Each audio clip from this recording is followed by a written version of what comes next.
Chennai shopping మాల్లో ఉగాది వేడుకలు. మీ పండుగ షాపింగ్ చెన్నై షాపింగ్ మాల్లో చేయండి. అందమైన వస్త్రాలతో పాటు విలువైన బహుమతులు పొందండి.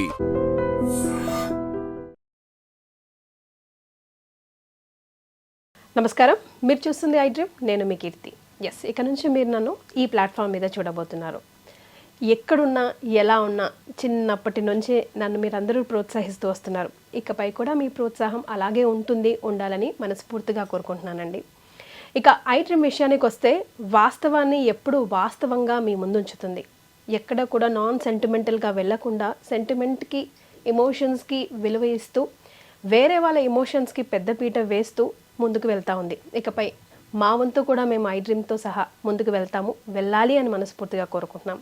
అయితే ఇప్పుడున్న బజ్ ఏంటంటే రష్మిక విజయ్ దేవరకొండ పెళ్ళి. ఒకే రోజు 2 రకాల పెళ్ళిళ్ళు చేసుకుంటున్నారు. రకరకాల స్పెక్యులేషన్స్ వినిపిస్తూ ఉన్నాయి కదా. అసలు ఈ కొడవ పద్ధతిలో పెళ్ళి ఎందుకు జరుగుతుంది? అది వాళ్ళ సంప్రదాయమా, లేకపోతే వివాహ దోషానికి సంబంధించి ఇలా 2 పెళ్ళిళ్ళు చేసుకోవాల్సి వస్తుందా ఒకే రోజు? 2 విధాలైన పెళ్ళిళ్ళు, 2 పెళ్ళిళ్ళు అనకన్నా 2 డిఫరెంట్ కైండ్ ఆఫ్ మ్యారేజెస్ అని అనుకోవచ్చు. అసలు ఈ రకరకాల స్పెక్యులేషన్స్ ఉన్న ఈ తరుణంలో కరెక్ట్గా సమాధానం మనకి వీరికన్నా ఎక్కువగా ఎవ్వరూ చెప్పరండి. గురుగారు, నేను ఈరోజు ఈ టాపిక్ మీద ఐ డ్రీమ్లో మాట్లాడాలనుకుంటున్నానంటే నీకెందుకు సోదరి, నేను ఉన్నానని అప్పుడు ఇప్పుడు ఎప్పుడు. వీరితో నా ప్రయాణం ఇన్నాళ్ళది కాదండి, 15 సంవత్సరాలు అని చెప్పుకోవచ్చు. అంటే నేను శాటిలైట్ ఛానల్లో ఉన్నప్పటి నుంచి నాతో పాటు వారితో పాటు నేను ప్రయాణిస్తూ ఉన్నాము. ఒక రకంగా చెప్పాలంటే నా కెరియర్కి చాలా చాలా ప్లస్ అయ్యారు. వారెవరో కాదండి, బ్రహ్మశ్రీ నందిబట్ల శ్రీహరి శర్మ గురుగారు. నమస్తే గురుగారు. వాగర్థావివ సంపృక్తౌ వాగర్థ ప్రతిపత్తయే జగతః పితరౌ వందే పార్వతీ పరమేశ్వరౌ ఆదిత్యాయ చ సోమాయ మంగళాయ బుధాయ చ గురుశుక్రశనిభ్యశ్చరాహవే కేతవే నమః. శృంగేరి జగద్గురు పీఠాధిపతులకి, కంచి పీఠాధిపతులకి నమస్కారములు తెలియజేసుకుంటూ కార్యక్రమాన్ని ప్రారంభిద్దాం. ధర్మానికి సంబంధించి ఎప్పుడు మీరు నా వెనకాల ఒక లైబ్రరీలాగా నడిచాడు గురుగారు. ఏంటి ఇన్ని రకాల కన్ఫ్యూజన్? ఈ ప్రశ్నకి మా ప్రేక్షకులకి సమాధానం చెప్పండి అంటే నేను ఉన్నాను కదా సోదరి అంటూ ఎప్పుడు నా ముందున్నారు, నా వెనకాల ఉన్నారు, నడిపిస్తూ ఉన్నారు. ఇకపై కూడా మీ సహాయ సహకారాలు అలాగే ఉండాలని, మీ ఆశీర్వచనం నాపై, మా ఐ డ్రీమ్ ప్రేక్షకులపై ఉండాలని కోరుకుంటూ ఎంతగానో స్పెక్యులేషన్ బజ్ వస్తుంది. Of course most awaited marriage అని చెప్పొచ్చు ఎట్టకేలకి. ఇప్పుడు మనం ఈ వీడియో చేస్తున్న సమయానికి ఒక పెళ్ళి అయితే అయిపోయింది. అంటే ఒక పెళ్ళి అని ఎందుకంటున్నానంటే గురుగారు, 2 విధాలైన వివాహ వేదికని వాళ్ళు ఎంచుకున్నారు. దానిపై రకరకాల స్పెక్యులేషన్స్ వస్తూ ఉన్నాయి. అఫ్ కోర్స్ ఎవరైనా దంపతులు పెళ్లి చేసుకుంటున్నారంటే వాళ్ళు నిండు 100 ఏళ్ళు హాయిగా కలిసిమెలిసి ఉండాలి అని హిందూ ధర్మం ఎప్పుడు కోరుకుంటుంది. మనం అలాగే కోరుకుందాం. అంటే ఈ మాట ఎందుకంటున్నానంటే గురుగారు, వీళ్ళు విడిపోతారని, జాతకంలో దోషాలు ఉన్నాయని రకరకాల మాట్లాడుతూ ఉన్నారే. సో దీని అన్నిటికీ తెర విప్పేద్దాం గురుగారు ఈ వీడియోతో. మనం అసలు ఏంటి కొడవ పద్ధతి పెళ్ళి, ఎందుకు చేసుకోవాల్సి వస్తుంది అన్నది. తప్పకుండానమ్మా.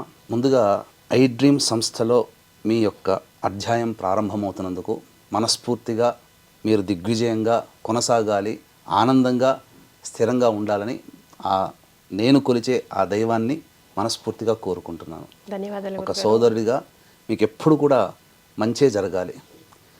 ఇప్పుడు మీరు అన్నటువంటిదేనమ్మా, పబ్లిక్ ప్లాట్ఫామ్లో ఇప్పుడు బాగా ట్రోల్ అవుతున్నటువంటిది. ఇప్పుడు మనం వీడియో చేస్తున్న సమయానికి విజయ్ దేవరకొండ, రష్మిక మందన్న వారి మ్యారేజ్ అనగా వివాహము ఒక ఘట్టం పూర్తయిపోయింది.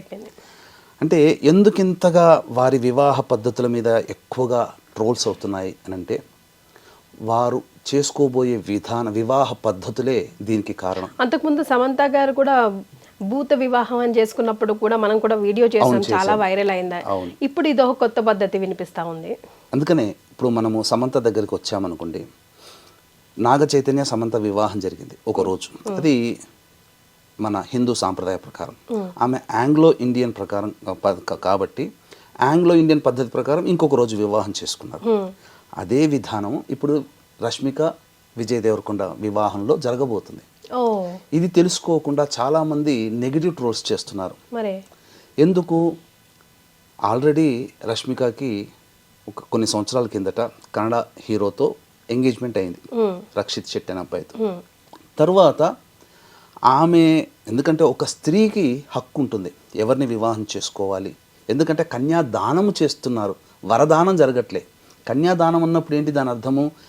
మన అమ్మాయిని ఒక ఇంటికి ఇచ్చేటప్పుడు ఆ అమ్మాయి తల్లిదండ్రులు మన అమ్మాయి అక్కడ క్షేమంగా సుఖంగా సంతోషంగా మెట్టినింట ఉంటుందా అని చెప్పి ఎంచుకొని మరీ ఇస్తారు తప్ప అబ్బాయి అమ్మాయిని ఎంచుకోవడం ఉండదు. కాబట్టి కొంత చిన్నతనంలో అమ్మాయికి అప్పుడు ఎంత టీనేజ్ కూడా ఉండకపోవచ్చు, తెలిసి తెలియని ఆలోచనతో తీసుకున్న నిర్ణయం వల్ల ఎంగేజ్మెంట్ జరిగిపోయింది రక్షిత్ శెట్టితో. కానీ అక్కడ నా వ్యక్తిగతమైన అభిప్రాయం ప్రకారం తను ఏదైతే ఈ సినీ వినీలాకాశంలో ఎత్తుకెదగాలని అనుకున్నదో సహాయ సహకారాలు ఉంటాయేమో అనుకున్నదేమో దొరకలేదేమో, అందుకే క్యాన్సిల్ చేసుకుంది. తదనంతరం విజృంభించింది. మొత్తం సినీ ఇండస్ట్రీలో పెద్ద పెద్ద స్టార్లతో అనేక భాషలలో ఆ అమ్మాయి చాలా తక్కువ సమయంలో చేసింది. తనకి సరైన ఈడు జోడైనటువంటి వ్యక్తి విజయ్ దేవరకొండగా కనబడడం. అలాగే 2017లో అనుకుంటా కదమ్మా వీళ్ళిద్దరికి ఎంగేజ్మెంట్ అయింది. ఎంగేజ్మెంట్ అయిన తర్వాత కూడా అమ్మాయి అబ్జర్వ్ చేసి నా యొక్క జీవితానికి ఎక్కడైనా స్టాప్ పడుతుందా, విజయ్ దేవరకొండతో మూవ్ అయితే బాగుంటుందా అన్నీ అబ్జర్వ్ చేసుకున్న తర్వాతనే నిశ్చయానికి వచ్చి ఇప్పుడు మ్యారేజ్ డేట్ చేసుకున్నారు. 2017కి సంబంధించి ఇది ఎప్పుడమ్మా. కాబట్టి చాలా మంచిగానే నిర్ణయం తీసుకుంది. కాకపోతే దీనికి చాలామంది పలువలు చిలువలుగా మార్చుకుంటూ మూడో వివాహం చేసుకుంటున్నారా, మూడో వివాహం ఎప్పుడు, ఇట్లా ట్రోల్స్ చేస్తున్నారు. కానీ వాళ్ళిద్దరూ కూడాను వాళ్ళ యొక్క సాంప్రదాయానికి పెద్దపీట వేశారు. పెద్దపీట వేస్తూ ఇందులో భాగంగా మీరు చూసుకున్నట్లయితే వివాహము డేట్ ఫిక్స్ అయిన దగ్గర నుంచి కూడా తను చేపట్టబోయే యొక్క అమ్మాయి యొక్క ఆనందాన్ని కలిగించాలి, అమ్మాయికి కలిగించడం కోసం ఎక్కడా కూడా కాంప్రమైజ్ కాకుండా విజయ్ దేవరకొండ ఒక గొప్ప మహల్ రాజ్ ప్యాలెస్లో వివాహాన్ని నిశ్చయం చేసుకున్నారు. అన్నికి కూడా తన పట్టపు రాణి ఒక ఎవరి జీవితంలో పేదవాడైనా కానీ వివాహం చేసుకుంటే ఆ పేదవాడి భార్య కూడా ఆయన ఆ రాజు అయినా ఆమె పట్టపు రాణి, రాజ్యానికి ఆయన రాజు అయితే భార్య రాణి అంతే. ఇక్కడ ధనము అనేటువంటిది కాదమ్మా. ఎవరు వివాహం చేసుకున్న రాజు వివాహం చేసుకునే భార్య రాణిలాగా చూసుకుంటారు. ఆ విధంగా విజయ్ దేవరకొండ ఆ అమ్మాయిని వివాహం చేసుకోబోతున్నాడు మంచిగా అంగరంగ వైభవంగా. ఇందులో మెచ్చుకోదగినటువంటిది ఏంటంటేనమ్మా, వివాహ విషయంలో సెల్ ఫోన్స్ అనేటువంటి లేవు, నాట్ అలౌడ్. మీకు అంతా ఒక చోట భద్రంగా పెడతాం అంటే దీని అర్థాన్ని నెగిటివ్ యాటిట్యూడ్లో ఎలా చూపించారనంటే తల పొగరు, వీళ్ళకి ఎవరు సెల్ ఫోన్ తీసుకోకూడదు, వీళ్ళ దగ్గర ఎవరు కూడాను సెల్ ఫోన్ చూసుకోకూడదు, వ్యక్తిగతమైన స్వేచ్ఛ లేదు.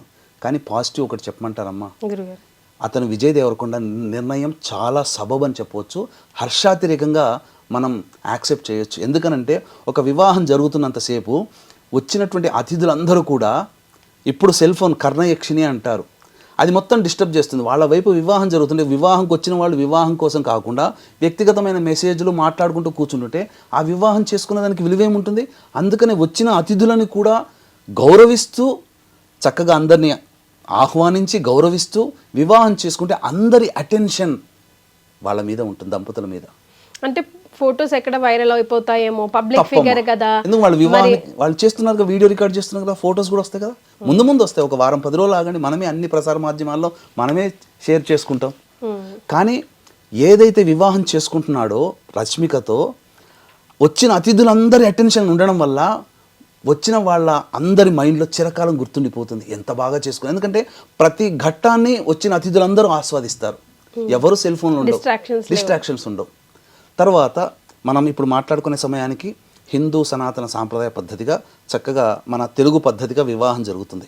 సాయంకాలానికి వచ్చేసరికి రష్మిక మందన వివాహ పద్ధతి కొడువ వివాహ పద్ధతి, కొడువ జాతి అంటే కూర్గు అనేటువంటిది. అంటే బ్రహ్మగిరి కొండల్లో మీకు చెప్పాలి అంటే దీనికి ఒక పురాణ ప్రాశస్త్యం అనేటువంటిది ఉందమ్మా. అక్కడ ఎవరైనా ఇదే పద్ధతిలో వివాహం చేసుకోవాల్సిందే. కూర్గు పరిసర ప్రాంతాలు, కావేరి నది పుట్టినటువంటి కూర్గు పరిసర ప్రాంతాల్లో గిరిజనుల జాతి అని అంటారు. ఈ గిరిజనులు ఇప్పుడు మనకు వాల్మీకి బోయ జాతులు ఎట్లయితే గిరిజనులు ఉంటారో అలాగే గిరిజనుల జాతికి సంబంధించిన అమ్మాయి ఈ కొడువ జాతికి సంబంధించిన అమ్మాయి. సో వాళ్ళకు ఒక ఆచారం ఏంటంటే మనలాగా పురోహితులు, హోమగుండాలు, అక్షితలు, వచ్చిన బంధువులు ఆశీర్వచనాలు ఉంటాయి, కానీ వేద మంత్రోచ్చారణతో ఉండదు, ఏమీ ఉండవు. ఎందుకు చెప్పమంటారా, వాళ్ళు ఒకప్పుడు 1000 సంవత్సరాల నుంచి కూడా వాళ్ళ జాతి ఉంది, అతి కొద్ది మంది మాత్రమే. కొండలు లోయలు తిరిగి వెళ్ళి బ్రాహ్మణుడు వెళ్ళి పూజ చేయలేని పరిస్థితిలో నివసించిన ఆటవిక జాతిలో నుంచి వచ్చినటువంటి ఆణిముత్యం రష్మిక మందన్న. కానీ ఆణిముత్యం ఎందుకన్నానంటే ఇప్పటికీ కూడా వాళ్ళ వంశ ఆచారాన్ని గౌరవించి. గౌరవించి ఆ పద్ధతిలో వివాహం చేసుకుంది. అందుకే ఆణిముత్యం. అవునండి గురుగారు. ఇప్పుడు మన సనాతన ధర్మం ఎవరిదైనా కానివ్వండి, ఏ పద్ధతి అయినా కానివ్వండి, ముందుకు తీసుకెళ్లాల్సిన బాధ్యత ఈ జనరేషన్ వాళ్ళదే కదా. కది ఈ కొడవ జాతి వివాహ పద్ధతి ఏంటనంటే నల్ల కోటు ధరించి నల్ల తలపాగా ధరించి సాయంకాలం విజయ దేవరకొండకి ఒక కత్తిస్తారు. అరటి చెట్టు అక్కడ ఉంటుంది. ఒక్క వేటుతో అరటి చెట్టుని నరికేయాలి. తరువాత వాళ్ళ యొక్క విందులో ప్రధాన పాత్ర పోషించేది పంజికుర్లి అంటే అడవి పంది. ఈ అడవి పంది మాంసాన్ని ఇష్టంగా ఆ రోజున విందులు, ఆటవిక జాతి కదమ్మా పంది, అక్కడ దొరికేది ఆటవికగా అడవి పంది. మధ్య మాంసాలతో విందు ఆరగింపులతో మత పెద్దలు కాదమ్మా, కుటుంబ పెద్దలు వచ్చి ఆశీర్వదిస్తారు. అంగరంగ వైభవంగా ఒకవైపున మంచి చక్కటి అరుటాకి భోజనంలో విందు భోజనమేమో పొద్దున పూట, సాయంకాలానికి రష్మిక మందన్న పుట్టినింటినటువంటి వేడుకగా జరుపుకొని వాళ్ళ ఆచారం ప్రకారం జరుపుకొని వేడుకగా. ఇది వాళ్ళ యొక్క వివాహ పద్ధతిని గౌరవిస్తున్నందుకు సంతోషించాలి. ఈ రోజున మన వివాహ పద్ధతిలో మన తెలుగు వాళ్ళు ఏమన్నా మన పద్ధతిని అనుసరిస్తున్నారా? చాలా మంది అసలు మనం నలుగు పిండి పెట్టుకుని స్నానం చేయాలమ్మా. మన పద్ధతి మొదలేసేసి హల్దీ అని, సంగీత్ అని, మెహందీ అని, వేరే నార్త్ ఇండియన్స్ పద్ధతి. ఒక్క నార్త్ ఇండియన్ మన పద్ధతిని ఆచరిస్తాడా? తమిళియన్స్ ఏ పద్ధతి చేసుకుంటే మన తెలుగు వాళ్ళు చేసుకోరు, కేరళ వాళ్ళే చేసుకుంటే మన తెలుగు వాళ్ళు. కానీ మన తెలుగు వాళ్ళ పద్ధతి, మన వివాహ పద్ధతి మర్చిపోయాం. కానీ ఇప్పటికీ కూడా కొన్ని అనేక మారుమూల ప్రాంతాల్లో కొన్ని వివాహ పద్ధతులు ఉన్నాయి. ఏంటి అని అంటే, శ్రీకాకుళం అటువైపు పోతే ఆడపిల్ల వస్త్రధారణతో చేసి మగపిల్లవాడు వివాహం ఉంటుంది. కొన్ని చోట్ల వైరల్ అయ్యాయి, వీడియోలు కూడా ఉన్నాయి. ఇప్పటికీ గౌరవించే వాళ్ళు ఉన్నారు, సాఫ్ట్వేర్ ఇంజనీర్ కావచ్చు, ఎంతైనా కానీ. కాకపోతే ఈ అమ్మాయి వివాహ పద్ధతి ప్రకారం బ్రాహ్మణులు ఉండరు. ఎందుకు ఉండరంటే ఆ కాలంలో కొండలు లోయల్లో ఈ జాతి పెరిగింది కాబట్టి, ఉన్నది కాబట్టి అక్కడ దాకా వచ్చి బ్రాహ్మణులు వివాహం చేసే అవకాశం లేదు, బ్రాహ్మణులు దొరకరు. కాబట్టి వాళ్ళ ఆటవిక సాంప్రదాయ ప్రకారము ఆ విధంగా గిరిజన పెద్దతులు అంతేనమ్మా, ఏమీ ఉండదు. ఇదే అసలు. కానీ దీనికి తెలియకుండా విలువ పలువలుగా దోషం ఉంది, కుజదోషం ఉంది, అందుకే అరటి చెట్టు, లేకపోతే వివాహ దోషం ఉంది కాబట్టి ఇట్లా కాదు, వాళ్ళ వివాహ పద్ధతిని అనుసరిస్తున్నారు. దీనికి అరటి చెట్టును కొట్టేయడం అదేంటో గురుగారు, దాని వెనకాల ఏం సైన్స్ ఉందో, అంటే వీళ్ళు పెళ్లి చేసుకున్నట్టు ఎట్లా తెలుస్తుందో నాకు అర్థం కాల గురుగారు. పెద్దలు వచ్చి ఆశీర్వదిస్తారమ్మా, అంతే. మీకు ఎక్స్చేంజ్ చేసుకోవడం, శ్రీశైలము అటువంటి మారుమూల ప్రాంతాల పోతే ఇప్పటికీ బోయే వాళ్ళలో కూడా పురోహితులు ఉండరు. వాళ్ళ ఆచారం ప్రకారం, గిరిజన సాంప్రదాయం ప్రకారం వివాహం చేసుకుంటారు. అదే పద్ధతి ఇక్కడ జరుగుతుంది.